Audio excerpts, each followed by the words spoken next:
હા મોકલી મોકલો પણ રેટ નહીં આવતું કાકા રેટ આવતું નહીં માર્જિન તો ગમે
મેં તને કહ્યું કે તારે કરી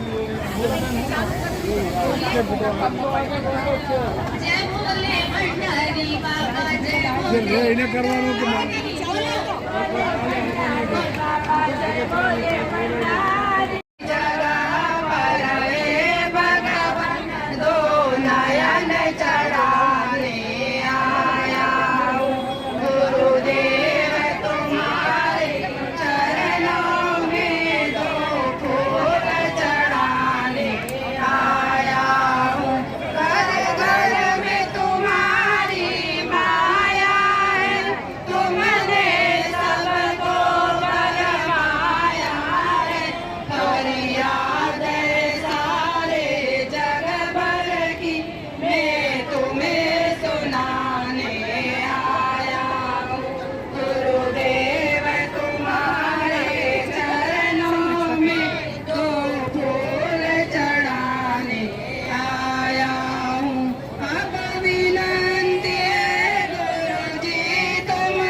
કનુ કાકા એક સ્માઈલ આપી દો.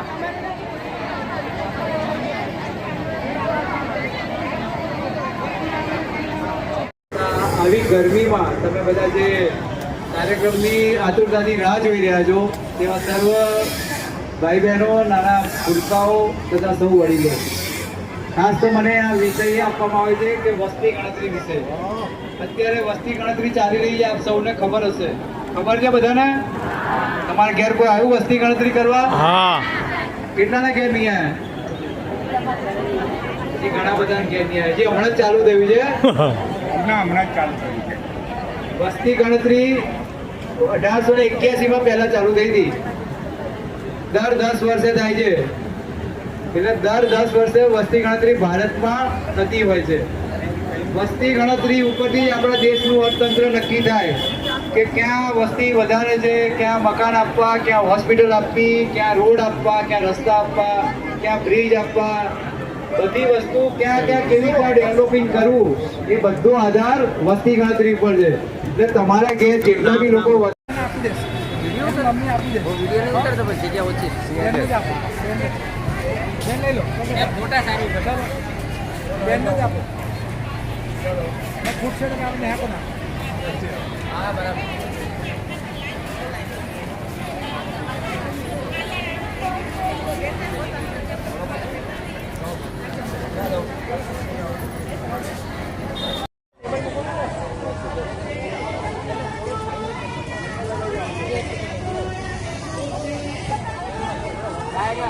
આમ જ જશે આમ કશું કોઈ 32 નંબર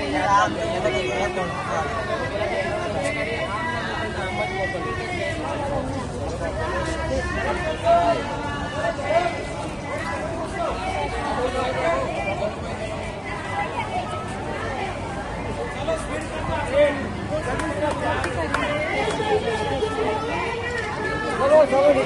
બેન આવી ગયા.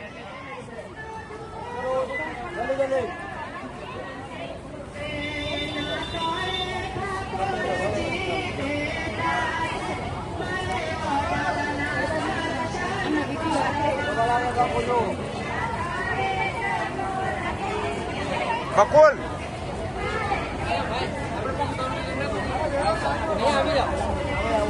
બકુલ એમને આપવા દે.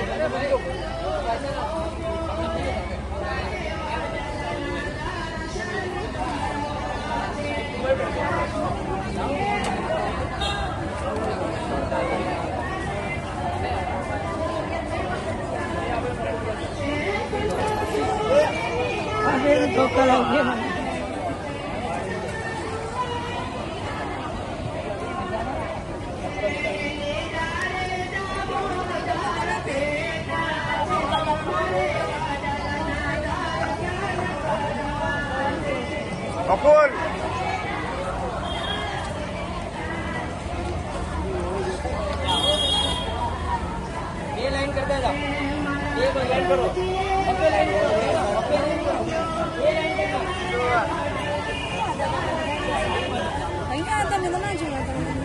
કાકા જય શ્રી કૃષ્ણ.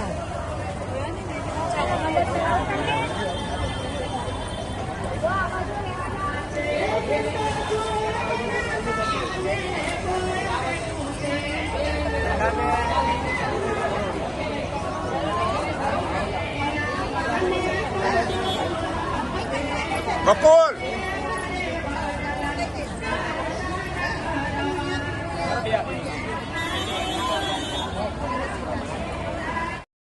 જોઈ લો. આને લઈ જાય ઘરે તો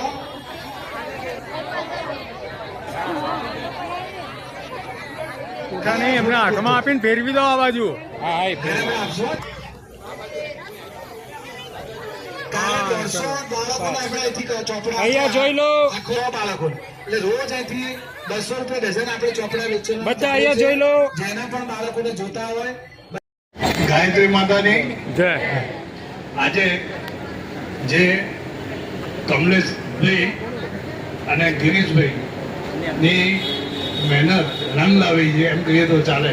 તમે આટલી ગરમીમાં અહીંયા બધા આવ્યા છો તો એક તમારો જે સ્વભાવ છે, તમારી જે ચિંતા છે, તમારા જે પ્રશ્નોની વાચા આપવા માટે અહીંયા આપણા કોર્પોરેટરશ્રીઓ બી આવ્યા છે અને આ કાર્યક્રમ એટલો સુંદર સરસ ગોઠવ્યો છે જેથી કરી તમને બધાને એનો લાભ મળે.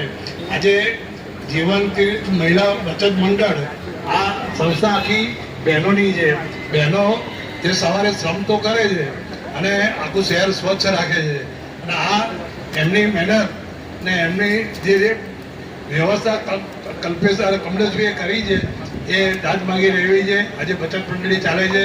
બહેનોને અનાજનું વિતરણ અવારનવાર જે કંઈ કંઈ જરૂરિયાત હોય એ પૂરી પાડવા માટે કમલેશભાઈ જે સતત પ્રયત્ન છે તે ધન્યવાદ. આજે વિશેષ જણાવવાનું કે ગાયત્રી માતાની જો કૃપા મેળવવી હોય, ગાયત્રી માતાનો જે મંત્ર છે, ગાયત્રી મંત્ર એ સદબુદ્ધિનો મંત્ર છે. તો સદબુદ્ધિ આપણને બધાને મળવી જોઈએ. તો સદબુદ્ધિ માટે દરેકે ગાયત્રી મંત્ર તો સવારે બી કરવો જોઈએ અને તમારે જે કોઈ કામકાજ કરતા હોય કામકાજ કરતા કરતા ગાયત્રી મંત્ર તમે કરી શકો છો, બોલી શકો છો. બીજું અમારો શાંતિકૃતિ આદેશ છે, 1.25 કરોડ ગાયત્રી ચાલીસા કરવાના છે. આ 15 તારીખથી 24 તારીખ સુધીમાં દરરોજ 9 દિવસ સુધી 12 ચાલીસા, 15મીથી શરૂ કરો, 12 ચાલીસા વાંચી કરવાના. એવા 9 દિવસ સુધી સતત વાંચવાના. 24 તારીખે ગાયત્રી જયંતિ છે એટલે પૂર્ણાહુતિ થાય. એની પૂર્ણાહુતિ તમે તમારા ઘરે બી કરી શકો છો, ગાયત્રી મંદિર જઈ કરી શકો છો. અમે બી ગાયત્રી પરિવાર નારણપુરા દ્વારા 24 તારીખે ગાયત્રી જયંતિ અમારા પરમ ગુરુદેવની પુણ્યતિથિ છે તો એનો એક કાર્યક્રમ જીવન સંધ્યા અહીંયા અંકુર એ બી વડીલોના સાથે રાખ્યો છે. વડીલોને ગાયત્રી ચાલીસાના પાઠ બી આપીશું અને એમને ગંગાજળ આપીશું. જેથી એ લોકો હરિદ્વાર તો જઈ શકતા નથી, ગંગાજી નાહવા ના જઈ શકે, તો ગંગાજળથી ઘરે બેઠા ગંગાજી એમને નાવાના ડોલમાં થોડું પાડી દરરોજ એનાથી સ્નાન કરે અને જાણે ગંગા સ્નાન કરી રહ્યા એનો આનંદ મળે એવો એક ભાવ છે. તો ધન્યવાદ. તો આપ સૌ આમાં જોડાવશો અને ગાયત્રી મંત્ર કરશો તો તમારું અને તમારા બાળકોનું ભવિષ્ય ઉજ્જવળ થશે. જો બાળકોને સારા ભણાવવા, સારી વિદ્યા મેળવવી હોય તો ગાયત્રી મંત્ર એમને શીખવાડજો અને એમનું જીવન ઉજ્જવળ ભવિષ્ય બનાવજો. જય ગાયત્રી. સરસ.